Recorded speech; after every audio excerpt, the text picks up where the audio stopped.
The Imitation Nation podcast covers all things counterfeit, hosted by Shabir Imber-Safdar of the Partnership for Safe Medicines and Sven Bergman of Venture Global.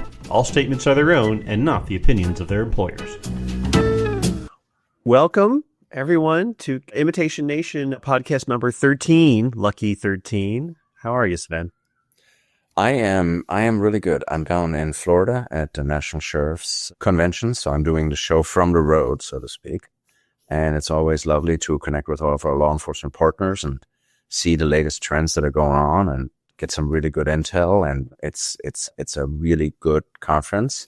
They're very tiring, as you know, conferences. Like you start at 6 in the morning and then go until late at night with receptions. And so it's one of my favorite conferences of the year. How about you? I'm good. I was on the road for about almost 2 weeks. I went to pick up a kid from college, and I went home for Father's Day because my dad and my stepdad are getting up in their years, and so I feel like every Father's Day is an important one. And then I went to St. Thomas in the U.S. Virgin Islands to meet with the Attorneys General at the Attorneys General Alliance and did a presentation on unsafe and counterfeit and unsafely compounded GLP-1s, right? So Ozempic, Wegovy, Zepbound. And that was really, really good. I will confess that I was there for a blink, and I spent basically an afternoon on the beach with a really big book. That was my vacation of that. But I did not make it into the wife accompanied junket that I was hoping to turn it into. I did my talk. It was very well received with some great partners from the National Consumers League and the National Association of Boards of Pharmacy, and then spent the afternoon with that book and then flew home. Same here. We dropped 2 kids off at 2 different colleges, and then I flew down here. And tomorrow my plan is I have the morning free to quickly look at the beach and then fly home. So, but I'm with you. Yes, at one day the junkets will hopefully appear, but right now it's work. Anyways, so what are we covering today? What's the first great story you found? So this is one that's near and dear to my heart, and it was, obviously ordering things online is always a risk, and the more expensive thing you order online, the more likely you are to get defrauded. Mm-hmm. And so one of the hottest things, and I know this from having a son who is a computer gamer in the family, is high-end graphics cards, right? They make your games run quickly. They render beautifully. I mean, it is not a joke to say that there are video games that have a longer production time and a higher budget than many Hollywood movies. And they look very, very realistic. And so getting a good graphics card to take advantage of that is critical. And for a long time, the newest hotness was the NVIDIA, and everybody knows that name, I guess, from the AI world, the NVIDIA RTX 4090. And it's like a $1,600 graphics card. And the big problem is that they've been hard to get, right? They still are actually pretty hard to get. They only make so many of them a year. Yeah. They're making them as fast as possible, I presume. And so people will buy them and then flip them for more money. And sell them online, which is obviously a dangerous place to be dropping $1,000 to $2,000 to $3,000. But the fraud I saw this week was really epic. Tom's Hardware Review, which is a very reliable site, ran an article about a PC repair shop in China that received 4 RTX 4090 NVIDIA graphics cards and then examined them and realized that 3 of them were fake. They'd taken an old card and tried to modify it so that it would look like a 4090, and in the process had created a card that was, of course, inoperable. You could put it in your computer and it wouldn't work at all. But it looked good enough that it convinced a number of people. Yeah, no, it is, the sad thing about this is it's one of those issues that keeps occurring. So the first time I noticed that that's an issue was all the way back in 2012. When the Senate Armed Services Committee did a report on counterfeits in the military and found that they had 100 million counterfeit parts. And that's parts, a chip that goes to, a B-2 or a, rocket launching missile system and an Apache helicopter. And they had exactly that issue, that folks were thinking they're recycling old computers and the recycling sites were sending them back overseas. They were stripping all the chips out. They were acid washing all of the markings off.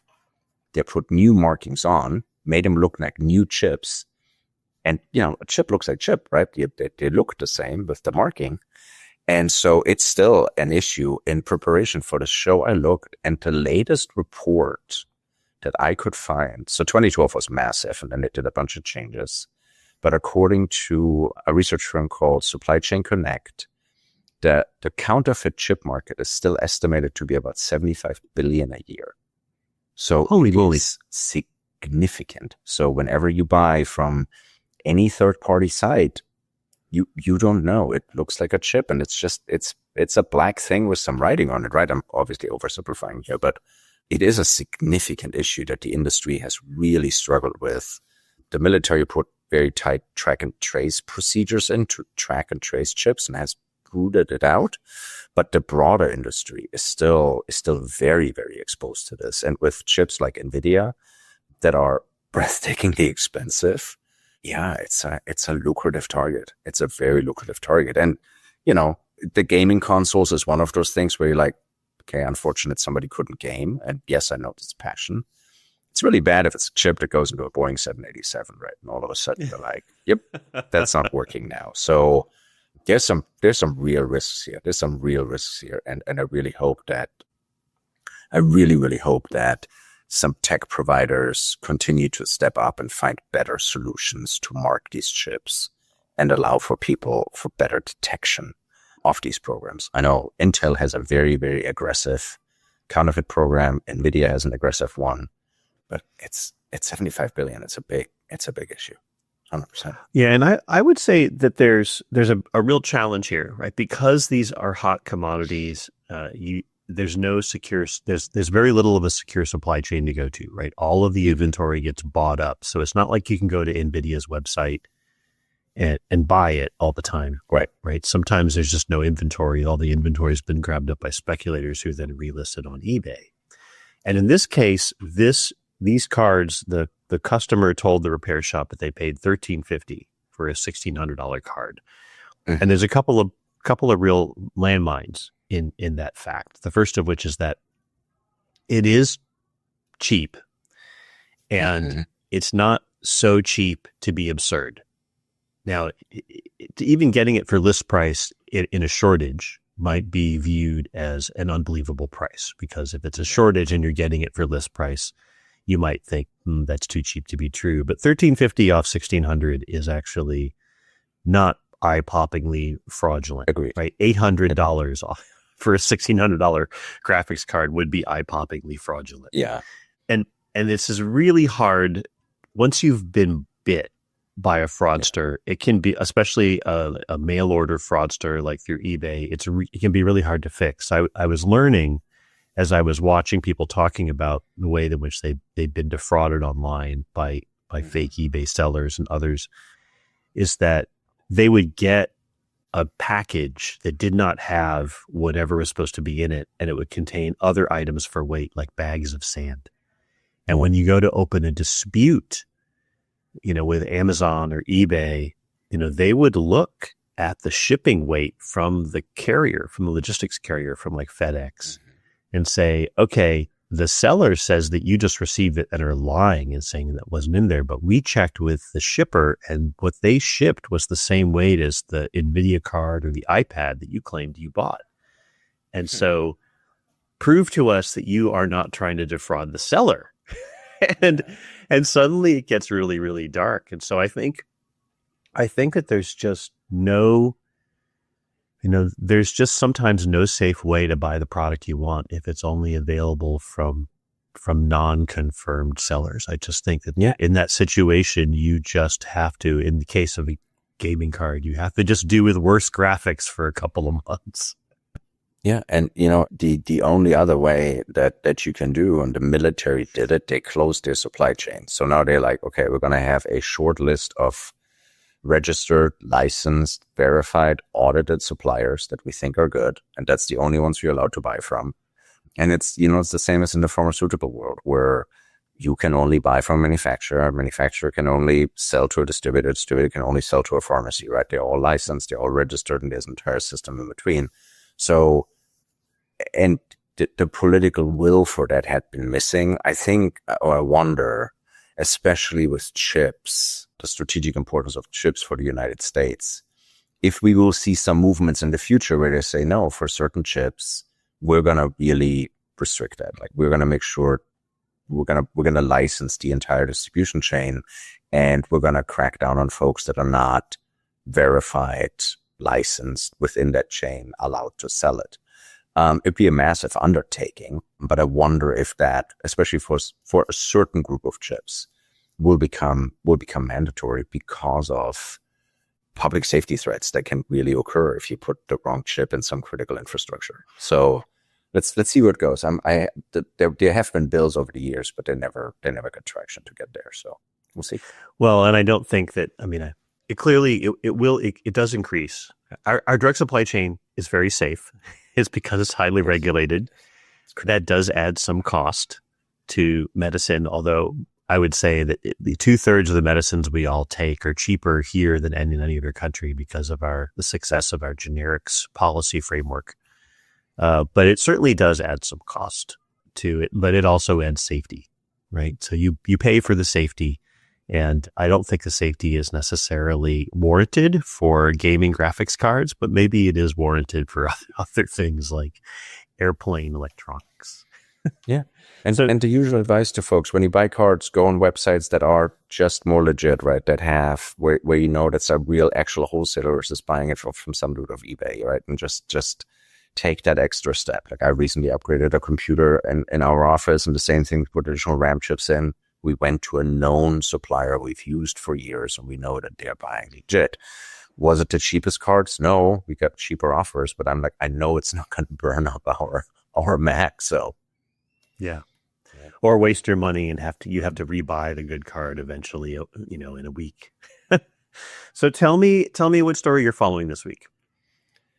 For me, it's really a win I want to report here, which is there's a company or a marketplace called StockX, and they really focus on selling sneakers, right? High level sneakers, collector sneakers, all of these special design things. And they really have put a very, very solid program in place on how they inspect listings for all of the shoes that come in. And they released a report that they have taken down over $10 million worth of counterfeit sneakers last year, and that they actually are looking at these items being sold and are rejecting somewhere between 22 to 32% of listings that come in. And so for me, that's a real win that a platform says, listen, because they could just say, we don't care, we don't have liability and just sell them. But they're like, no, that's not our brand. That's not what we want to do. We want to make sure if people buy and I'm not into sneaker collecting, so I can't even give you an example of what probably a high-level sneaker would be, but can say, no, if I buy this special, like one of them says here, the Core Black, or the Adidas, the Travis Scott Air Jordan Canary, like these, again, which none of them, I have no idea what these sneakers are because I'm not a sneaker collector, but that when you buy the black, Samba or whatever it is, that that that's the one and that's the real one. And it's okay to pay $600, $700, $1,000 for that pair of shoes. And so I'm really proud of that company. I think it shows incredible leadership when you say, I am voluntarily delisting a very large percentage of just sales, not getting that revenue, because my long-term reputation as a company and as a platform is way more important to me than some short-term profit.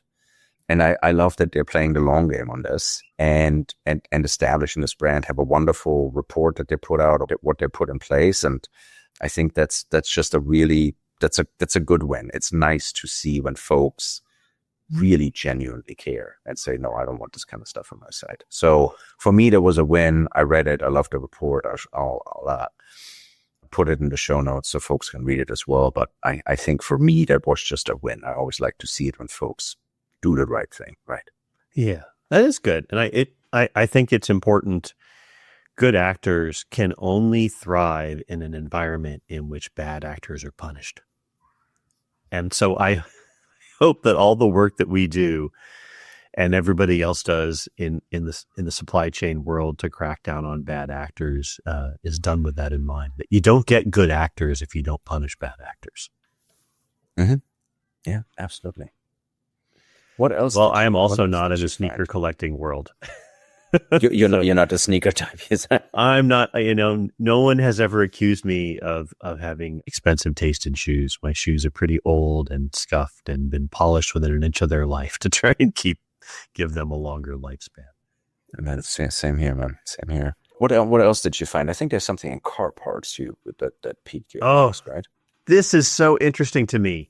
So I was looking at what was happening in the car parts and dispute space, and I found this case that Audi brought against carparts.com for selling Audi grills that they said infringed on their trademarks, but also their OEM numbers. And I didn't actually know that you could use that someone else using your OEM numbers to describe your product could constitute trademark infringement.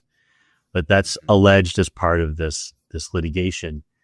And what happened is that, Audi ordered these car grills from eBay, I guess from the carparts.com eBay account, and confirmed that they were not made by them, and then sent them a cease and desist, and then took them to litigation because they said they continued to sell that. And I was just struck. I guess Audi has a very aggressive anti-counterfeiting and trademark protection team. This was news to me because I've never owned an Audi. I'm a Toyota person, but I totally get that. No, the big car companies have it. I think it's great that they're doing it, especially when you see it in the counterfeit realm.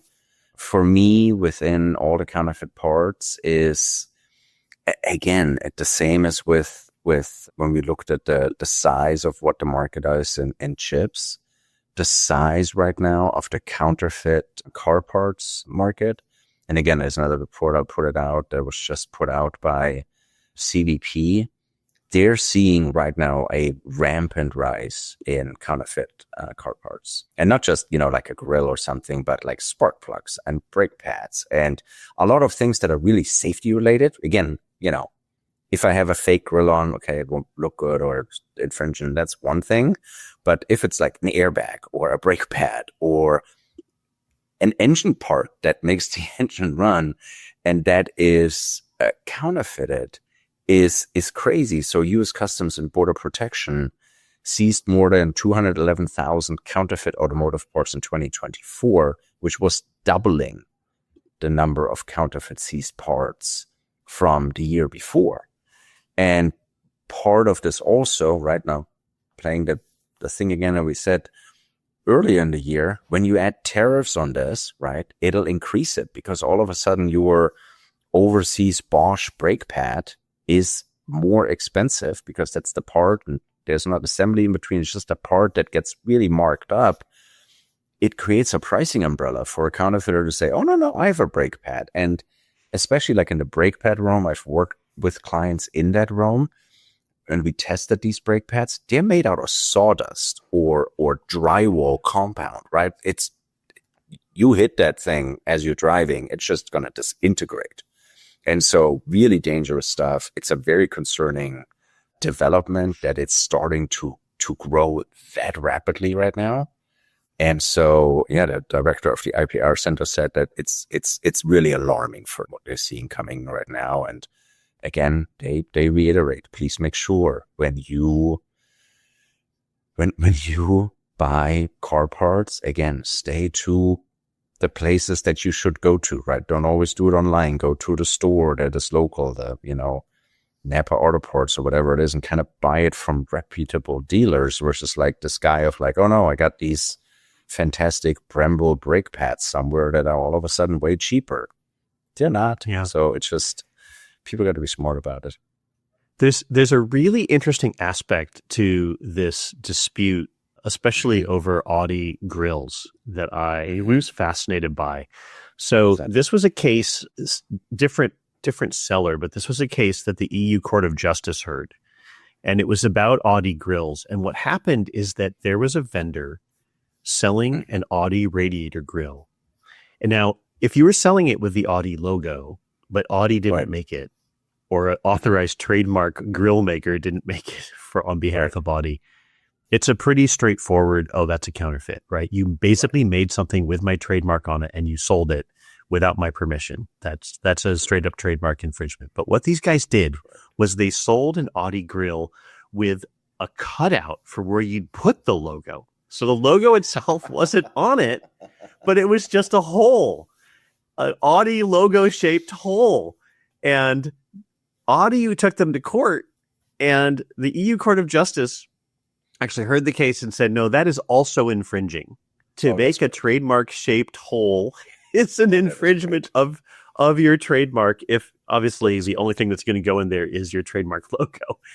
And when they found in favor of Audi in that case, I was really struck how funny that was. But, there's still new territory to be tread here in the world of anti-counterfeiting enforcement and trademark infringement. I actually love that. I had no idea that was the precedent they're setting there in Europe. And for the reason that, so all my friends that work in brand protection, that's a common thing that they love to do. So they send, baseball caps in, and I don't have the Era logo on yet, or I send in Under Armour shirts and I just don't have the Under Armour on yet. It's clearly Under Armour shirt, but then when it gets to the US, I'm going to put the Under Armour logo on, and I ship the logos in small envelopes separately. If they get seized, that's an issue, but I get the shirts in.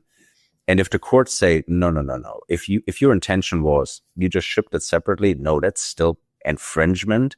That would be huge. I know Apple has the same issue where people basically ship one thing and then add the logo later and have a cutout for it. And so, if that's precedent, if that holds, if that's something that in the US could also come, that would be very nice. Because yes, counterfeiters love to do the disassembling, and I ship the logo separately, and then like, oh no, this is just a computer. You're like, no, it's not. It's a fake iMac, and you know it. So that would be very cool. Well, and I don't envy the people at Customs and Border Protection who actually have to write the seizure rules for how that works. Like, if it looks like an iMac but it's missing the Apple logo, you're allowed to seize it. There's a whole lot of judgment and specificity that has to happen in the writing of those regs, which I don't envy the person having to do that. And to care. And quite honestly, I can guarantee you part of the reason why that port did the seizure the way they did it, I can guarantee you Audi had been to all of these ports, had been training the officers on what it is.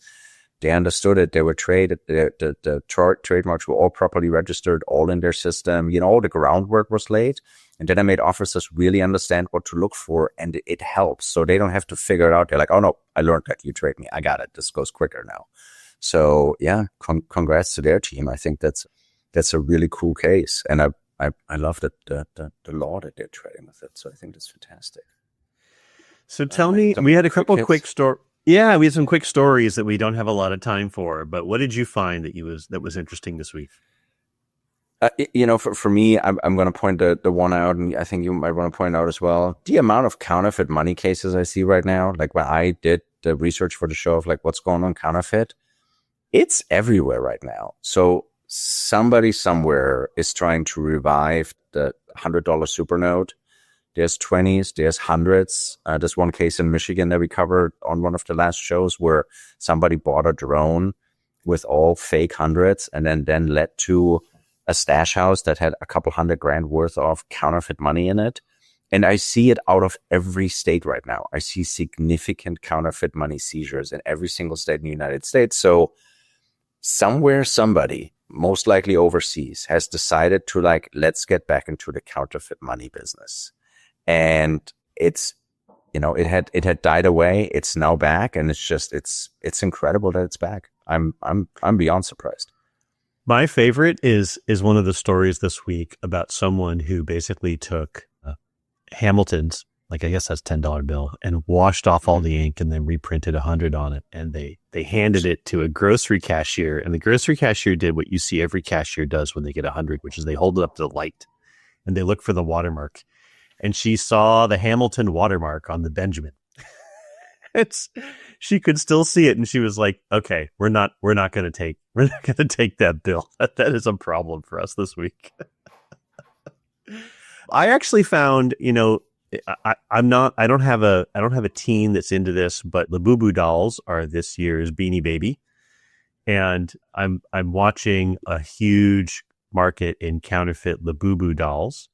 And so I saw the counterfeit Labubu doll market explode. And then China actually is making an effort to crack down on counterfeit production of Labubu dolls, right? China is no longer the anything goes country. And so they shut down a factory making them. And then this news story that we'll feature in the show notes, all the other known counterfeit manufacturers of Labubu dolls very, very quickly went dark.